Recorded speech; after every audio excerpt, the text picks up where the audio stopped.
भगवान का स्मरण करने से देवर्षि नारद की जो श्राप की बाधा थी वो रुक गई।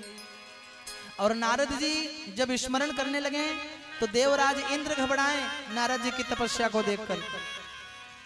देवराज इंद्र कामदेव के पास गए और कामदेव से बोले, मित्रवर्य महावीर सर्वदा हितकारक, शृणु प्रत्यावचो में त्वं कुरु सहायमात्मना। ऐ मेरे मित्र, तुमने हर समय मेरी सहायता की है। जब जब मैं किसी भी विपत्ति में पड़ा हूं तब तब तुमने मेरे दुखों का नाश किया है। ऐ मित्र, आज मेरे सामने एक समस्या है। देवराज इंद्र कर रहे हैं और पता नहीं वे क्या चाहते हैं। तुम जाके उनकी तपस्या को नष्ट करो। कामदेव आया और खूब महाराज लीला किया। नारद जी के तपस्या को भंग करने के लिए कामदेव ने खूब नृत्य किया, खूब नाच किया, लेकिन कामदेव का कोई भी प्रभाव नारद जी के ऊपर नहीं पड़ा। तो बाबा तुलसीदास जी लिखते हैं, काम कला कछु मुनिहीन व्यापी,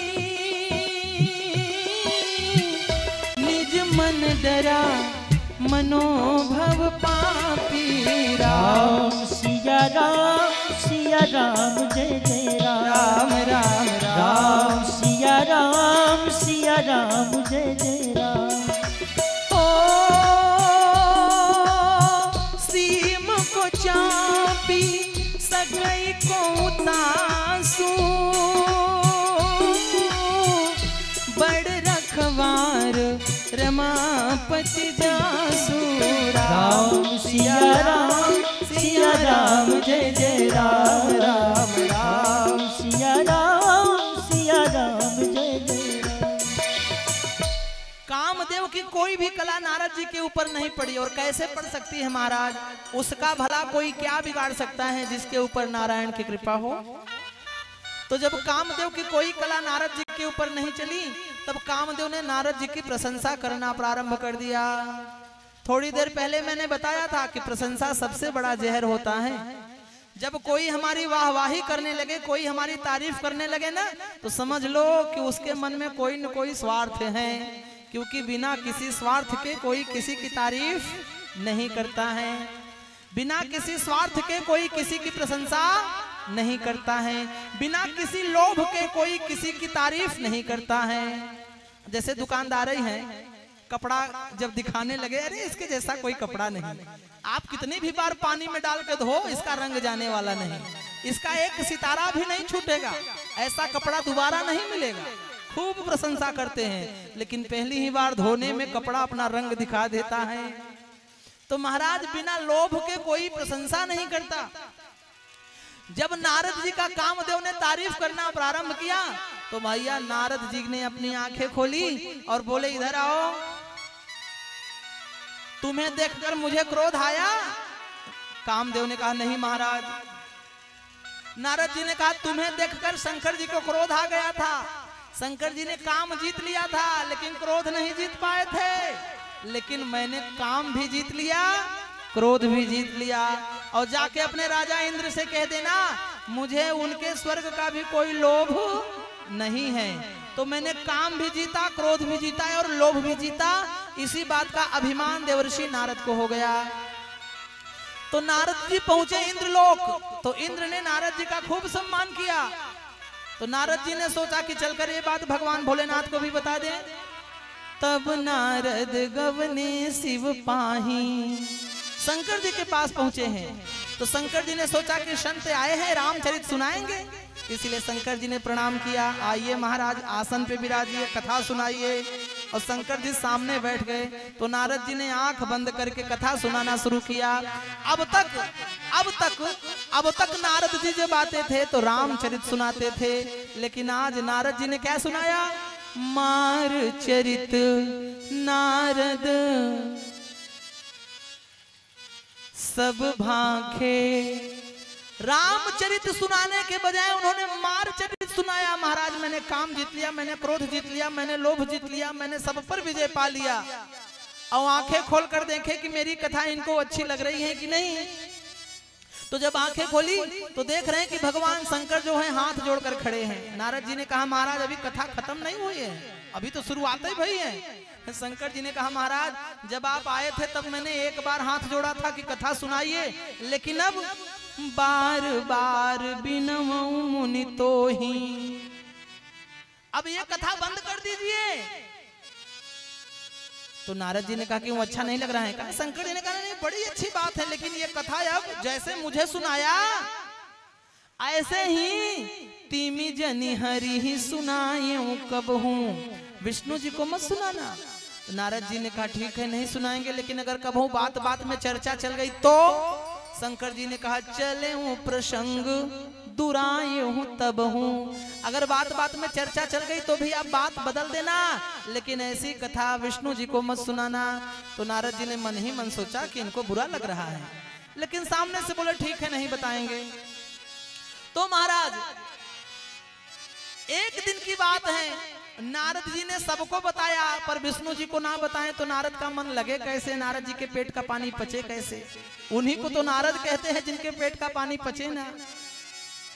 तो एक बार देव ऋषि नारद पहुंचे हैं।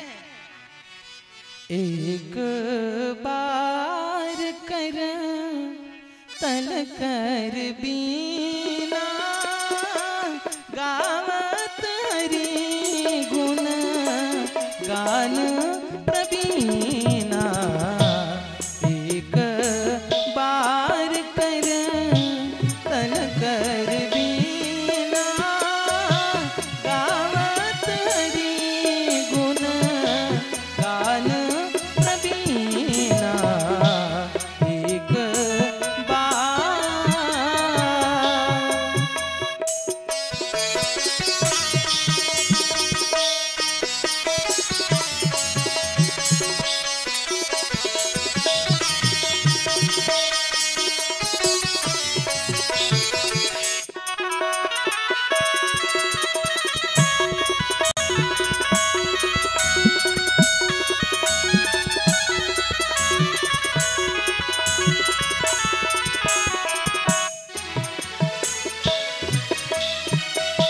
क्षीर सिंधु गमने मुनि नाथा,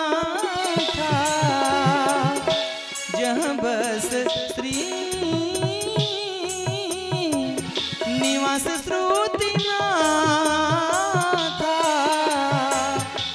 हरसी मिले उठी रमान के ता, बैठे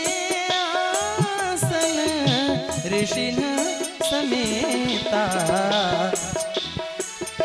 एक बार कर तल कर बीना गावत हरि गुण गान प्रवीणा, एक बार कर तल कर बीना गावत हरि गुण गान प्रवीणा, एक बार।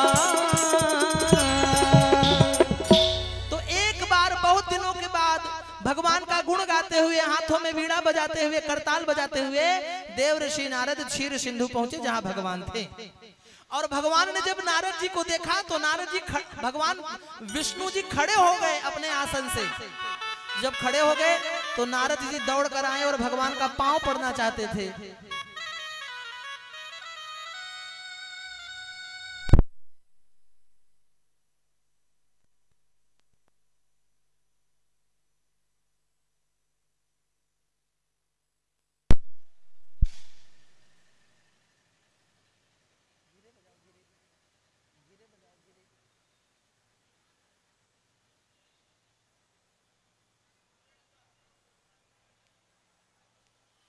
बोलिए गौरी शंकर भगवान की। तो भगवान अपने आसन से खड़े हो गए। जब भगवान खड़े हो गए तो नारद जी दौड़े दौड़े और भगवान का पांव पड़ना चाहते थे। तो विष्णु जी ने कहा हाँ हाँ हाँ हाँ पांव मत पड़ो, पांव मत पड़ो। अरे हर्ष मिले उठी रमान के ता, गले से लगा लिया।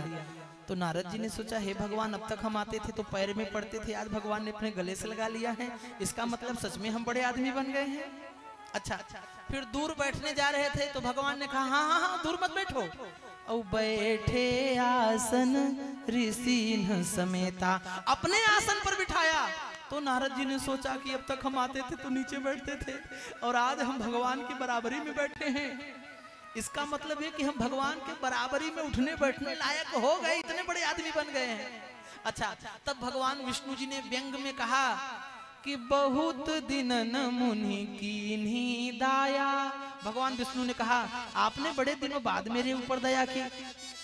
तो नारद जी ने सोचा हे भगवान, अब तक तो आप लोगों के ऊपर दया करते थे, अब हम इतने बड़े आदमी बन गए कि हम आपके ऊपर दया करने आए हैं।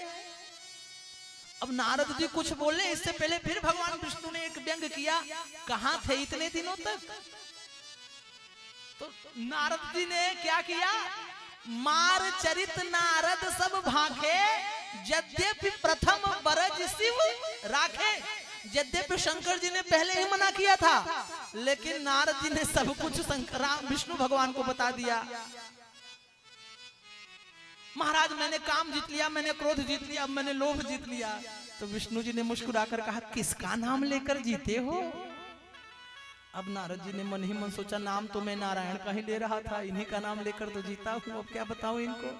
अच्छा, नारद जी कुछ बोले उससे पहले भगवान विष्णु बोल पड़े, अरे महाराज क्यों नहीं जीत जाएंगे, तुम्हारे ही सुमिरन ते मिटे मोह मार मदमान। अरे महाराज आपके स्मरण से मोह नष्ट हो जावे, काम नष्ट हो जावे, क्रोध नष्ट हो जावे, लोभ नष्ट हो जावे। तो काम क्रोध लोभ आप जीत गए तो कौन सी बड़ी अचरज की बात है महाराज, आप कुछ भी जीत सकते हैं महाराज, आपकी जय जयकार हो, आप तो धन्य है प्रभु, आप तो धन्य है। तो नारद जी ने सोचा कि हे भगवान, पहले तो ये सब आपका नाम लेने से लोग जीतते थे, अब मेरा नाम लेने का, मेरे नाम से ये सब जीतने लगेंगे। तो नारद जी ने कहा महाराज हमारे पास समय थोड़ा कम है, हमें कहीं और जाना है। विष्णु जी ने कहा हाँ हाँ बड़े आदमी तो 2 मिनट के लिए आ जाएं, यही बड़ी कृपा है। और नारद जी गर्भ से भरकर निकले तो लक्ष्मी जी से भगवान विष्णु ने कहा देवी देख रही हो नारद जी के शरीर में कितना अभिमान है, देख रही हो। लक्ष्मी जी ने कहा मैं क्या देखूं, अभिमान तो आपने बढ़ाया महाराज, आपने तो अभिमान बढ़ाया। अरे पैर पड़ रहे थे तो पड़ने दिए होते, गले लगाने की क्या जरूरत थी, जमीन पर बैठ रहे थे तो बैठने दिए होते, अपने आसन पर बिठाने की क्या जरूरत थी, अभिमान तो आपने बढ़ाया। तो भगवान विष्णु ने कहा देवी मैंने अभिमान बढ़ाया नहीं, मैंने दवाई दी है, दवाई। लक्ष्मी जी ने कहा काहे की दवाई। विष्णु जी ने कहा कि नारद जी के शरीर में अभिमान का फोड़ा हो गया है, मैंने उसी की दवाई दी है। लक्ष्मी जी ने कहा फोड़ा हो गया है तो ऑपरेशन कर देते। विष्णु जी ने कहा कि बात ऐसी है कि जब फोड़ा छोटा सा था तब इन्होंने एक डॉक्टर को दिखाया था, तो डॉक्टर ने एक खुराक दवाई दी थी कि अगर ये दवाई खा लोगे तो तुम्हारा फोड़ा बैठ जाएगा। जैसे मुझे सुनाया ऐसे विष्णु जी को मत बताना, ये दवाई डॉक्टर ने दी थी, लेकिन इन्होंने ये गोली खाई नहीं। तो लक्ष्मी जी ने पूछा कि कौन सा फोड़ा भया है। विष्णु जी ने कहा अभिमान का फोड़ा, अहंकार का फोड़ा। तो फिर आपने क्या किया, भगवान विष्णु ने कहा कि जब इन्होंने दवाई नहीं खाई तो इनका फोड़ा बढ़ गया और तकलीफ देने लगा, तो मेरे पास आए। तो मैंने जांच पड़ताल किया, 2-3 प्रकार का मैंने इलाज किया, तो देखा कि भी इनका फोड़ा कच्चा है, पका नहीं है। अब मैंने 2 दिन की दवाई दी है और 2 दिन बाद ये फोड़ा पक जाएगा, तब ऐसा ऑपरेशन करूंगा, ऐसा ऑपरेशन करूंगा कि दोबारा इनके शरीर में अभिमान का फोड़ा नहीं होगा। महाराज तब जैसे ही नारद वहां से निकले हैं, भगवान ने अमरावती नाम का एक शहर तैयार किया है और अमरावती नाम के शहर में शीलनिधि राजा और स्वयं माता लक्ष्मी जी को विश्व मोहिनी बनाकर भगवान ने भेजा है। और नारद जब उसी रास्ते से निकले तो बोले हे भगवान, इस रास्ते से तो हम कई बार गए हैं, आए हैं, यह नगर कभी नहीं दिखाई, अचानक कहां से तैयार हो गया। मुनि कौतुकी नगर ते ही गए। देवऋषि नारद नगर में पहुंचे, लोगों से पूछे भैया ये कैसी तैयारी चल रही है, तोरण बन रहे हैं, बंधनवार बन रहे हैं, ये कैसी रंगोली वंगोली सज रही है, क्या बात है। लोगों ने कहा हमारी राजकुमारी का आज स्वयंवर है। नारद जी राजा के पास पहुंचे, राजा ने खूब सम्मान किया और अपनी कन्या विश्व मोहिनी का हाथ नारद जी के हाथों में पकड़ाकर बोले कि महाराज आप संत हैं, जरा सा देख कर बताइए कि मेरी कन्या के हाथों में क्या लिखा है। और महाराज नारद जी ने जैसे ही कन्या का हाथ पकड़ा तो जिस दिन से कामदेव को नारद जी ने पराजित करके छोड़ा था, उसी दिन से कामदेव नारद जी के पीछे पीछे घूम रहा था बदला लेने के लिए। और कन्या के शरीर से वहीं कामदेव नारद जी के शरीर में घुस गए महाराज। और जैसे ही काम नारद जी के शरीर में आए, नारद जी की बुद्धि बदल गई। महाराज इस काम ने बड़ों बड़ों की बुद्धि बिगाड़ दी है। जैसे ही काम नारद जी के शरीर में घुसा, नारद जी की बुद्धि बिगड़ गई। तो देखना चाहिए हाथ, लेकिन नारद जी देखने लगे कन्या का रूप। और रूप देखी मुनि बिरति बिशारी, भूल गए कि हम संत हैं। अरे रूप देखी मुनि बिरति बिशारी, और बड़ी बार लगी रहे निहारी। और देखना चाहिए हाथ, लेकिन निहारने लगे रूप। भैया इस काल ने बड़ों बड़ों की बुद्धि को बिगाड़ दिया है। तो लिखा कन्या के हाथ में ये था कि जो तीनों लोकों का मालिक है, जो तीनों लोकों का मालिक है, जो अमर है, जो अजर है, जो अजन्मा है, जिसको कोई मार नहीं सकता, उसी के साथ इस कन्या का विवाह होगा, ये लिखा था। लेकिन नारद जी की जब बुद्धि भ्रष्ट हुई तो नारद जी ने उल्टा पढ़ लिया। नारद जी ने कहा कि जो यही बरए अमर सोई होई, और समर भूमि ते ही जीते न कोई। कि ये कन्या जिसका वरण कर लेगी वो अमर हो जाएगा, तीनों लोकों में उसे कोई जीत नहीं पाएगा। अब नारद जी ने मन ही मन सोचा कि मैं भगवान की बराबरी में बैठ गया हूँ, भगवान के गले तक भी पहुँच गया हूँ। बस मेरे भगवान बनने में जरा सी कसर और बाकी है। अगर इस कन्या से मेरा ब्याह हो जाएगा तो मैं भी भगवान बन जाऊंगा। और अब तो नारद जी मन ही मन हाथ मलने लगे और आंख बंद करके बोले, हे भगवान अब क्या करूं? लोगों ने कहा जप तप करो। नारद जी ने कहा कि जप तप कछु न होई काला, और हे विधि मिलई कवन विधि बाला। इस समय महाराज जब तक कुछ नहीं होगा, बस ये कन्या किसी प्रकार से मिल जावे। बस कन्या को पाने के लिए नारद जी ने सोचा कि ये सुंदर है, मैं भी सुंदर बनूंगा तो ये मुझे वरण करेगी। नारद जी दौड़े दौड़े भगवान विष्णु के पास गए हैं और भगवान विष्णु के पास जाकर मन ही मन यही कहते चले जा रहे हैं कि हे भगवान, इस जीवन का कोई ठिकाना नहीं है, इस जीवन का कोई ठिकाना नहीं है। मरना तो है, आज नहीं तो कल, तो क्यों ना सुख भोग कर मरे। अब यही कहते चले जा रहे हैं, जीवन का क्या ठिकाना, कब सांस टूट जाए। जीवन का क्या ठिकाना, कब सांस टूट जाए।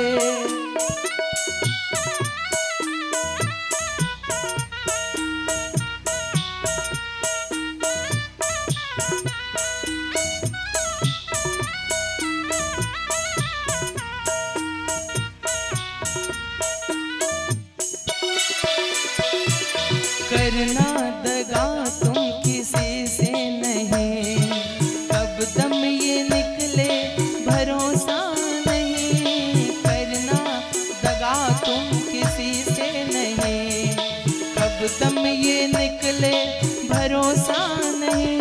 सबको गले लगाना, सबको गले लगाना, कोई दिल न टूट जाए। जीवन का क्या भरोसा, कब सांस टूट जाए।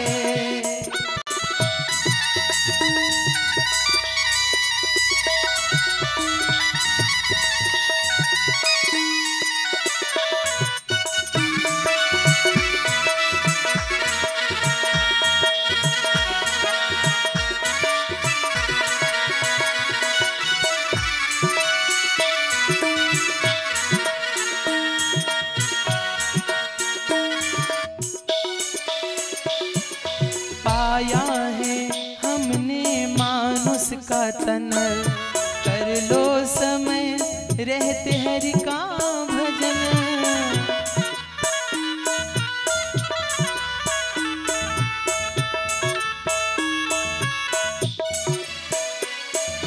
पाया है हमने मानुष का तन, कर लो समय रहते हरि का भजन।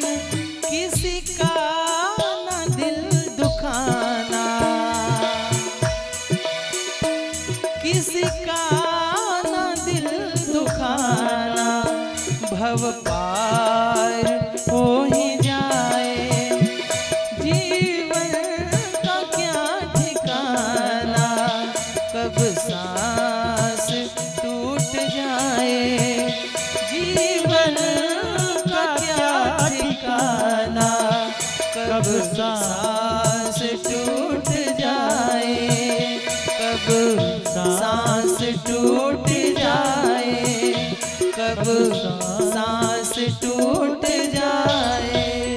बोलिए गौरी शंकर भगवान की जय। बस नारद जी मन ही मन सोचते चले जा रहे हैं कि हे भगवान किसी प्रकार से वो बालिका हमें मिल जाए, कन्या मिल जाए। और रास्ते में भगवान विष्णु मिल गए। नारद जी ने कहा महाराज मैं आप ही को ढूंढ रहा था, महाराज मैं आप ही को ढूंढ रहा था। भगवान विष्णु बोले हम भी आपको ही ढूंढ रहे हैं। विष्णु जी ने कहा बोलो क्यों ढूंढ रहे हो? तो नारद जी ने कहा महाराज अब क्या बताएं, अब बात ही कुछ ऐसी है कि कहने में संकोच सा लग रहा है। विष्णु जी ने कहा बोलो बोलो बोलो, जो करें शर्म उसके फूटे करम, शर्म लाज ना करो, बोलो जो भी बात हो। तो नारद जी ने कहा महाराज अब हम ब्याह करना चाहते हैं।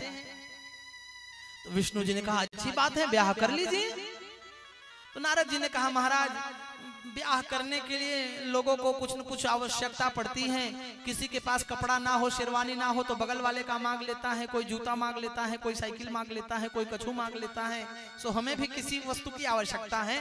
भगवान ने बोला बोलो किस चीज की जरूरत है? नारद जी ने कहा महाराज अपना रूप आप हमें दे दीजिए, बस आपन रूप दे हूं प्रभु मोहि, आप मुझे अपना रूप दे दीजिए। हाँ, विष्णु जी ने कहा वाह रूप हमारा और ब्याह तुम्हारा। भाई हमें थोड़ा सोचने का मौका दो। अपनी गाड़ी हम आपको दे दिए और रास्ते में ले जाके एक्सीडेंट कर दिए और आप तो भाग गए, पुलिस तो हमारे घर आएगी। रूप हमारा लेकर आप गए, ब्याह कर लिए, कल को कुछ उल्टा सीधा कर दिया तो बदनामी तो हमारी होगी। बड़े चतुर हैं आप, रूप हमारा और ब्याह तुम्हारा, हमें थोड़ा सोचने का मौका दो। अब भगवान विष्णु सोचने लगे तो नारद जी ने सोचा कि कहीं ऐसा ना हो कि इनके सोचने के चक्कर में उधर बाजी कोई और मार ले जाए। सो नारद जी ने कहा सोचिए बिचारिए मत, मेरे पास समय बड़ा कम है। जे विधि होई नाथ हित मोरा और करऊं सो बेग दास मैं तोरा। जिसमें मेरा हित हो, जिसमें मेरा कल्याण हो वो उपाय आप करिए, मैं आपका दास हूं, मैं आपका सेवक हूं। विष्णु जी ने कहा बस बस हित नहीं, जे विधि होई परम हित नारद सुनो तुम्हार। जिसमें तुम्हारा परम हित होगा मैं तुम्हें वो रूप दूंगा। तो नारद जी बनने आए थे सुंदर, लेकिन भगवान ने उनको बना दिया बंदर। और बंदर बनकर नारद जी मरकट बदन भयंकर देही पहुंचे राजसभा में। राजकुमारी हाथों में जयमाला लेकर आई और नारद जी जिधर बैठे थे ना कि जेही दिसी बैठे नारद फूली। जिस दिन नारद जी फूल कर बैठे थे कि माला तो हमारे ही गले में पड़ेगा, तेही दिसी तेई न बिलो क्यों भूली। राजकुमारी ने भूल कर भी नारद जी की ओर नहीं देखा। और देखा क्या, अरे मरकट बदन भयंकर देही और देखत हृदय क्रोध भात ही। राजकुमारी को क्रोध आया कि पिताजी ने कैसे कैसे लोगों को बुला लिया, क्या हम बंदर से विवाह करेंगे? अब नारद जी की पूरी लाइन को राजकुमारी ने छोड़ दिया, विश्व मोहिनी ने छोड़ दिया। अन्य जो राजकुमार बैठे थे वे सब नारद जी को बुरा भला कहने लगे कि इनके चक्कर में हमारा भी पत्ता साफ हो गया। अच्छा, किसी संत ने कहा कि नारद जी के ऊपर, नारद जी के गले में राजकुमारी ने माला नहीं डाला ठीक है, पर अन्य राजकुमारों के तरफ तो देख लेना चाहिए था, लेकिन नहीं देखा। क्यों? एक संत बड़ा सुंदर उत्तर देते हैं। वो कहते हैं कि भैया नारद जी संत हैं और विश्व मोहिनी भगवान की माया है, तो जो असली संत होते हैं उनके ऊपर माया का प्रभाव नहीं पड़ता, माया उनकी ओर देख ही नहीं पाती है। और संत के सानिध्य में जितने लोग रहते हैं वे सभी माया के बंधन में बंधने से बच जाते हैं, माया के चक्कर में पड़ने से बच जाते हैं। इसलिए हमें संतों के सानिध्य में रहना चाहिए, अच्छे लोगों के सानिध्य में रहना चाहिए, तो हमारे ऊपर माया का कोई प्रभाव नहीं पड़ सकता है। अब महाराज थोड़ी देर में भगवान विष्णु मनुष्य का रूप धारण करके आए और राजकुमारी ने भगवान के गले में जयमाला डाल दिया और जयमाला डाला। भगवान विष्णु हाथ पकड़कर राजकुमारी को लेकर चल पड़े। तो नारद जी ने कहा, क्यों भैया, हम क्या सुंदर नहीं लग रहे हैं क्या? हमारी तरफ तो राजकुमारी ने देखा ही नहीं। शंकर जी के दो गण वहीं बैठे थे, दोनों ने कहा, सुंदर, अरे आप तो बिल्कुल बंदर है, बंदर। जाके जरा जल में आप अपना रूप तो देखिए। और जब नारद जी ने जल में रूप देखा तो सचमुच में बंदर। अब तो नारद जी को बड़ा क्रोध आया।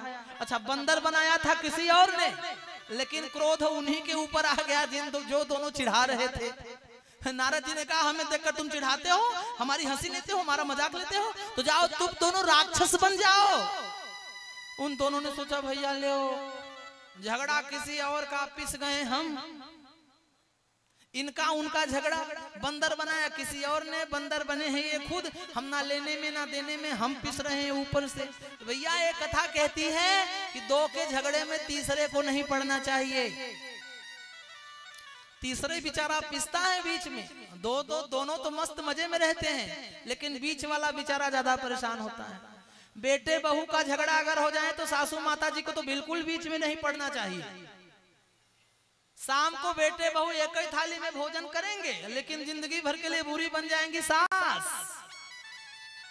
बहू अगर अपने 4 साल के बच्चे को पीट रही हो तो सासू माँ को बचाने की कोई जरूरत नहीं है। अगर बचाने जाओगी तो बहू यही कहेगी, चलो हटो, अपना 30 साल का लड़का खराब करके मेरे सिर मर दिया है, मेरा 4 साल का है उसको भी बिगाड़ने में लगी है। अपना तो बिगाड़ दिया, अपने को संभाल नहीं पाई, हमारा आई है सुधारने। तो इन दोनों के झगड़े में पड़ने की कोई आवश्यकता नहीं है। ये दोनों तो मिल जाएंगे पर बदनाम जिंदगी भर के लिए हम हो जाएंगे। बेटे बहू तो आज नहीं तो कल किसी न किसी रूप में मिल ही जाएंगे, पर जिंदगी भर के लिए बुरी बन जाती है सासू माँ। इसलिए इनके बीच में पड़ने की आवश्यकता नहीं है महाराज। अब नारद जी के मन में बड़ा क्रोध आया। नारद जी ने कहा, आज अगर हमें विष्णु जी मिल जाएं तो या वे रहेंगे या मैं रहूंगा। समझते क्या है अपने आप को? मैंने जिंदगी भर उनकी पूजा की, जिंदगी भर मैंने उनकी आरती की, जिंदगी भर मैंने उनकी आराधना की, तो उन्होंने मुझे बंदर बना दिया। मैं सुंदर बनने गया था तो उन्होंने मुझे ये रूप दे दिया। आज वे मिल जाए तो या वे रहेंगे या मैं रहूंगा, बस सीधी सी बात। और रास्ते में भगवान विष्णु मिल गए। जैसे ही भगवान विष्णु मिले, नारद जी ने भगवान विष्णु को गाली देना प्रारंभ किया। नारद जी ने कहा, हे हरे तुम महादुष्ट कपटी विश्व मोहना परोसा हम न सहसे माया भी मलना से। अरे अरे अरे तुम इतने कपटी हो, तुम इतने निर्दयी हो। मोहिनी रूप मादाया कपटम कृतवासुरा असुरेभ्यो पाप यस्त्वम वारुणिम मृतम न जहि। मोहिनी रूप धारण करके देवताओं को अमृत पिला दिया और राक्षसों को मदिरा पिला दिया। समुद्र मंथन हो रहा था तो लक्ष्मी लेकर तुम चले गए और जहर निकला तो मिला जुला कर भोले बाबा को पिला दिया। मैं भोले नहीं हूँ, मैं सीधा साधा नहीं हूँ। भले ही घरे तुम बायन दीन्हा। आज अच्छे घर में झगड़ा मोल लिए हो, आज या तो मैं या तो तुम। मैं आपको श्राप देता हूँ, जो रूप धारण करके आपने मुझे ठगा है, यही रूप धारण करके आपको धरती पर अवतार लेना पड़ेगा। जिस स्त्री के लिए मैं व्याकुल हो रहा हूँ, उसी स्त्री के लिए आपको बन 14 वर्षों तक भटकना पड़ेगा। और जो आपने मेरा रूप बनाया है, यही बंदर के रूप वाले, यही बंदर आपकी सहायता जंगलों में करेंगे। उधर सुवर्चा ने श्राप दिया था कि जितने भी देवता होंगे सब पशु बनेंगे। इधर नारद जी ने कहा कि जो आपने हमारा रूप बनाया है, यही रूप आपकी सहायता करेंगे। करी है किस सहाय तुम्हारी। अब महाराज थोड़ी देर में भगवान ने सारी माया को हटा दिया, तो वहां पर केवल नारद जी और भगवान विष्णु।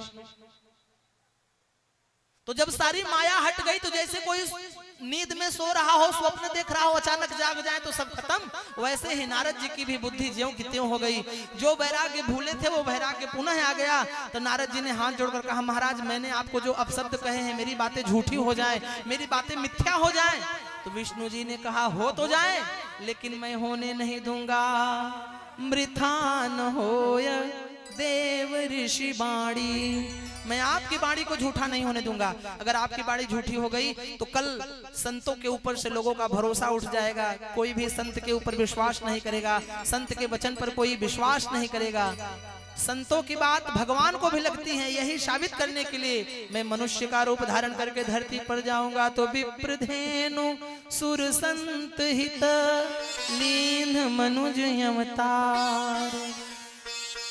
अब देव ऋषि नारद ने भगवान विष्णु जी से पूछा, प्रभु जो हुआ सो हुआ, लेकिन मेरे मन में एक बात है, उसका उत्तर दे दीजिए। भगवान ने कहा बोलो। नारद जी ने कहा महाराज मैं आपके पास सुंदर बनने आया था तो हाथी घोड़ा बना देते, बंदर क्यों बना दिए?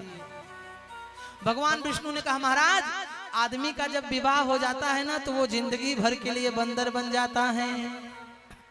शाम को घर आया, आते ही चाय पत्ती नहीं लाए, शक्कर नहीं लाए, दौड़ा बेचारा, आलू नहीं लाया, सवेरे दूध बेचारा दौड़ा गया, बच्चों की फीस बेचारा कहीं से कर्ज लेने गया, और हमारा कपड़ा कब दिलाओगे?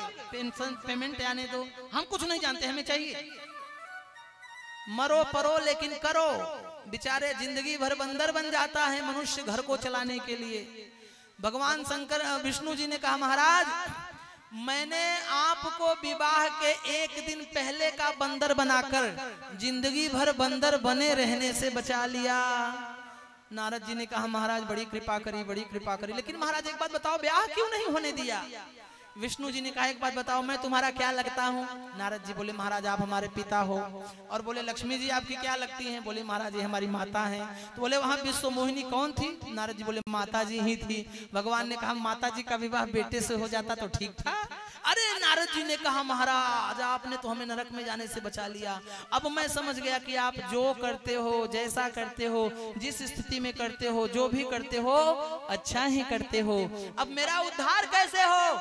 विष्णु जी ने कहा जब पहुँ जाऊं शंकर सतनामा, आप जाकर भगवान देवाधिदेव महादेव के नामों का स्मरण कीजिए, तब जाके आपका उद्धार होगा, तब जाके आपका कल्याण होगा। तब महाराज वहीं देवर्षि नारद ने महाकाल महादेव की उपासना की है। तब महादेव की कृपा से नारद जी के समस्त पाप नष्ट हुए हैं। जैसे देवर्षि नारद के पाप नष्ट हुए वैसे हमारे और आपके भी समस्त पाप नष्ट हो। यह कथा कहती है कि जो भाव पूर्वक श्रद्धा पूर्वक भगवान देवाधिदेव महादेव की परम पावन पवित्र कथा को सुनता है या सुनाता है, जो भगवान की कथा में अपना समय दान करता है, उसके जीवन के समस्त पापों को शिव महापुराण की कथा नष्ट कर देती हैं। और भगवान शिव स्वयं नंदी पर बैठकर उसे ले जाने के लिए कैलाश ले जाने के लिए आते हैं। इसी भाव के साथ वाणी को विराम। एक बार पुनः पुरुष वर्ग में विराजमान आप सभी श्रेष्ठ जन, वृद्ध जन, बुद्धि जन, वंदनीय जन, क्षत्रिय जन, संत जन, सज्जन, विप्र जन, महिला वर्ग में विराजमान आप सभी ममतामयी, करुणामयी, श्रद्धामयी, शक्ति स्वरूपा, भक्ति स्वरूपा माताओं, और हमारी कथा के मुख्य यजमान के स्वरूप में विराजमान हमारे श्री आदरणीय स्नेहिल पिता तुल्य और माता तुल्य संतोष नामदेव पंडा बाबूजी और गीता माता जी, आप दोनों के प्रति खूब खूब साधुवाद ज्ञापित करते हुए श्री राम मैं सब जग जानी करहूं प्रणाम जोर जुग पानी। आरती होगी, आरती के पश्चात प्रसाद वितरण होगा। कल पुनः दोपहर 2 बजे कथा प्रारंभ हो जाएगी। आप सभी 2 बजे आने की कृपा करें। ओम नमः शिवाय, ओम नमः शिवाय, हर हर भोले नमः शिवाय। ओम नमः शिवाय, ओम नमः शिवाय, हर हर भोले नमः शिवाय। गंगाधराय शिव गंगाधराय, हर हर भोले नमः शिवाय। गंगाधराय शिव गंगाधराय, हर हर भोले नमः शिवाय। ओम नमः शिवाय, ओम नमः शिवाय, हर हर भोले नमः शिवाय। ओम नमः शिवाय, ओम नमः शिवाय, हर हर भोले नमः शिवाय। रामेश्वराय शिव रामेश्वराय, हर हर भोले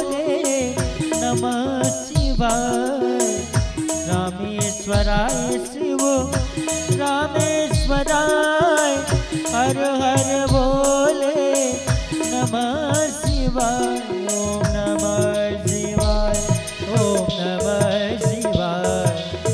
हर हर भोले नमः शिवाय, ओम नमः शिवाय, ओम नमः शिवाय।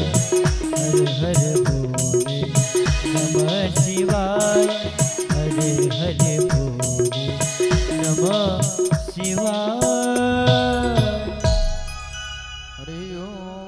गं हविः प्रजननं मे अस्तु दशवीरगुं सर्वगणगं स्वस्थये आत्मशनि प्रजाशनि पशुशनि लोकशनि भयशनि अग्निः प्रजां बहुलां मे करोत्पन्नं पयोरितोऽस्माशु दत्त। हे गौरी शंकर तेरी आरती गाऊं,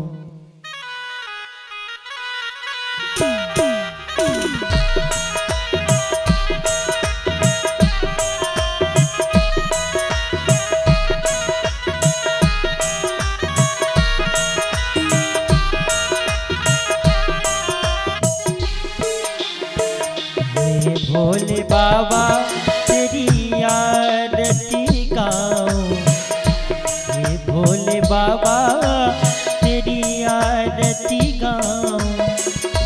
आरती गाऊं बाबा, आरती गाऊं बाबा, आपको रिझाऊं। हे गौरी शंकर तेरी आरती गाऊं, गौरी शंकर तेरी आरती गाऊं।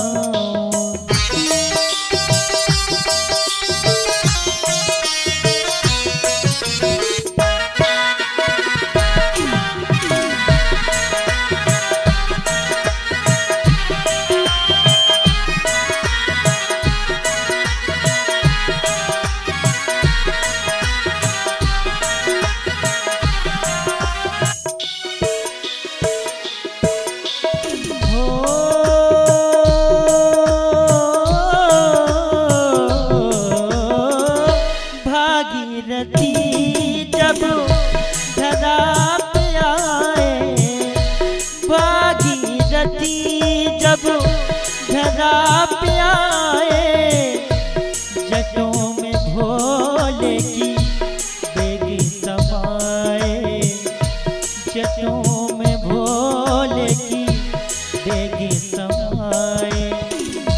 जनहितकारी पे बल बल जाऊं, हे गौरी शंकर तेरी आरती गाऊं। भोले बाबा तेरी आरती गाऊं। ओ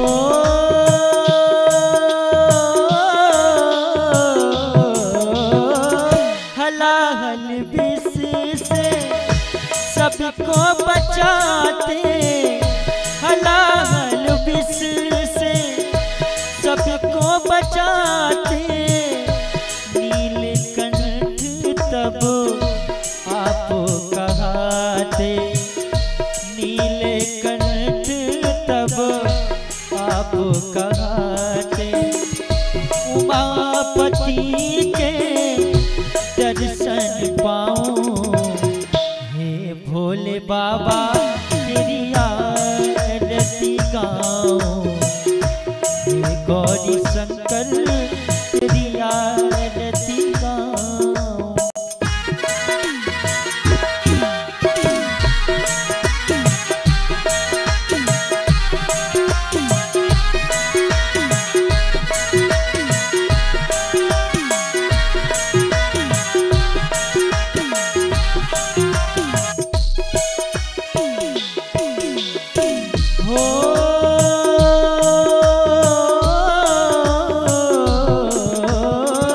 सरल हृदय करुणा के सागर, सरल हृदय करुणा के सागर।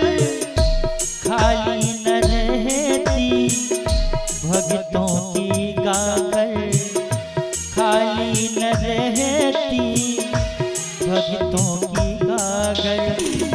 कृपा की कुछ बूंदे मैं बैठी पाऊं। हे भोले बाबा तेरी आरती गाऊं। हे गौरी शंकर तेरी आरती गाऊं।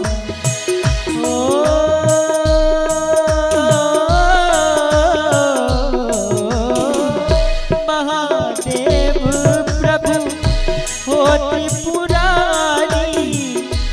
महादेव प्रभु हो त्रिपुरारी।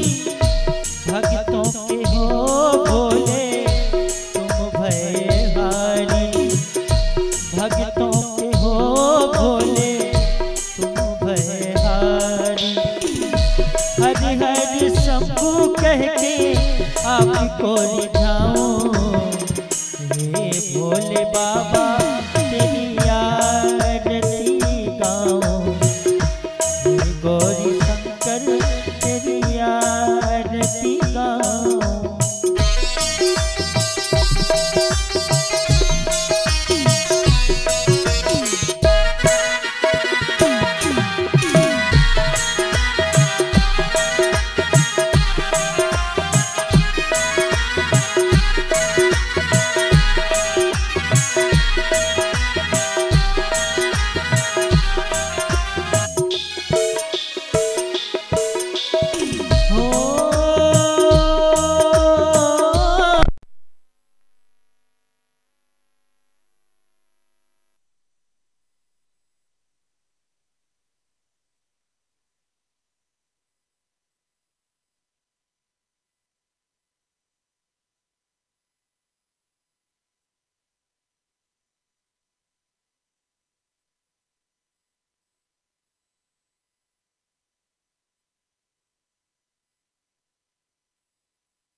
तारे माला गुलताल गाए।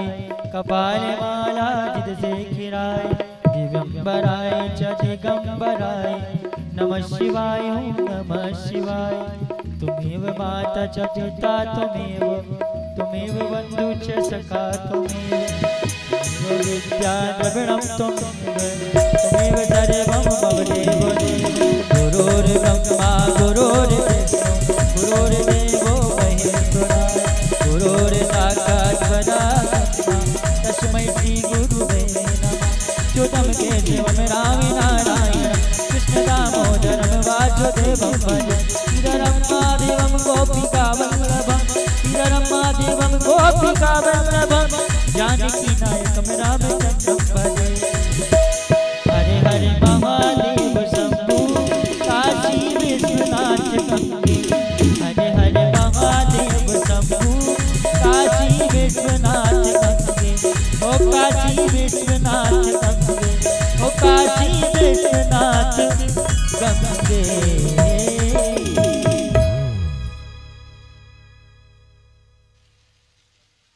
हरि